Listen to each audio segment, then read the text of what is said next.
আজ সরস্বতী পুজো, আর এই সরস্বতী পুজোর দিনে মা সকাল সকাল ঘুম থেকে উঠে দেখুন নারকেল ছাড়াতে পড়ে গেছেন। আসলে এটা আমাদের ঘরের গাছেরই নারিকেল।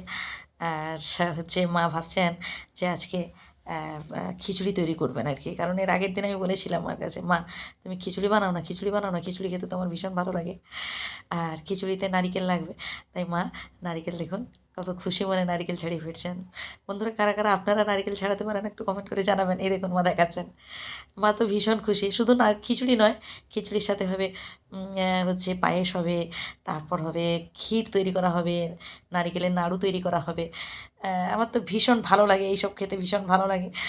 আর হচ্ছে এগুলোতে নারিকেল লাগে তো, আমাদের গাছের নারিকেল। আর মা একদম মানে এসবে তো ওস্তাদ। মানে মা একটু যদি বলে দিই মা এইটা খেতে ভালো লাগে, এটা একটু রান্না করো না, মা মা রেডি মোটামুটি। আর তারপর আজকে তো ছুটির দিন, এই যে দেখুন মা হাতে দেখাচ্ছে, মানে দেখ দেখ, এই যে দেখুন মা খুব খুশি, মার হাসিটা দেখুন কত সুন্দর।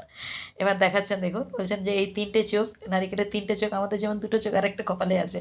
তো মা বলেন আর কি যে এটা 3টে চোখ। কপালে মানে হচ্ছে ওটা সেন্স, মানে যে হচ্ছে চোখ বন্ধ থাকলেও দেখা যেত। নারিকেলের জলটা দেখুন, নারিকেলের জলটা আমি ফেলবো না, এই জলটা খুব ভালো, নারকেলের জলটা আমি খাবো। আর তাই মা বলছেন যে ঠিক আছে নে, বাটিতে আমি জল, পরিষ্কার স্বচ্ছ জল, দেখুন কত সুন্দর। কারা কারা নারিকেলের জল খেতে ভালোবাসেন অবশ্যই কমেন্ট করে জানাবেন। তো এই জলটা পরে খাবো, কিছু খেয়ে খালি পেটে খাওয়া যাবে না, কিছু খেয়ে তারপর এই জলটা খাবো। আর দেখুন দেখি ভেতরে, মাকে বলছি মা তুমি ভেতরে দেখো তো। অনেক সময় ভেতরে কী হয়, মানে ফোফরা থাকে, মানে ফাঁকা পুরো থাকে, আবার অনেক সময় পচেও যায়। দেখুন কত সুন্দর ধপধপে নারিকেল, পুরো একদম মানে ফ্রেশ, পুরো ফ্রেশ নারকেল, ঘরের গাছের টাটকা একদম, মানে দেখুন। আর এদিকে দেখুন মা রেডি, সব কিছু মোটামুটি, নারকেল তো ভাঙানো ফাটানো হয়ে গেছে। আর এইসব বটি ফটি এগুলো নিয়ে সব পুকুর ঘাটে সব ধুতে হবে।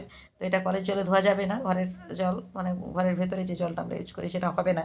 তো মা একদম পুকুরে ধুয়ে নেবেন, কারণ এটা ঠাকুরের ঘটে করতে হবে। আর এদিকে দেখুন দুপাশে গাঁদা ফুলের গাছ, মা নিজের হাতেই লাগিয়েছেন, কত সুন্দর ফুলগুলো ফুটেছে, বেশ ভালো লাগছে। কলা পাতা কেটে নিয়েছেন, কলা গাছও আমাদের, সব কিছুই মোটামুটি আমাদের। যা বুঝুন আমাদের না, এগুলো মানে কিনতে হয় না। এই যে নারিকেল বলুন, যখন যেটা খুশি, ওটা ভালো লাগছে আমি এটা করো না, এটা খাবো, করে ফেলা হলো। মানে কোনো রকমভাবে যে কেনা বা এসবে আমাদের ইয়ে হয় না। আর এই যে পুকুরটা দেখতে পাচ্ছেন, না পুকুরে না প্রচুর মাছ আছে। আমি যে রান্নাগুলো দেখাই, মানে পুকুরের মাছের যে রান্নাগুলো দেখাই, এই পুকুর থেকে মাছ ধরে রান্না করা হয় আর কি। মানে ছিপ ফেলে দিলে প্রচুর মাছ উঠে আসবে।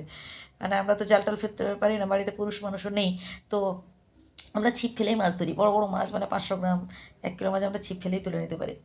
তো যাই হোক, বিধাতার কৃপায় হচ্ছে আপনাদের ভালোবাসার মোটামুটি অভাব নেই। তো যাই হোক, এবার মার সব কিছু ধোয়া হয়ে গেছে, এবার ধুয়ে নিয়ে সোজা রান্নাঘরের দিকে। যে দেখুন মার মুখে কথা আছে, বলে চল চল চল চল চল চল, আর ভিডিও পরে করবি, ক্যামেরা পরে ধরবি, চল রান্নাঘরে চল।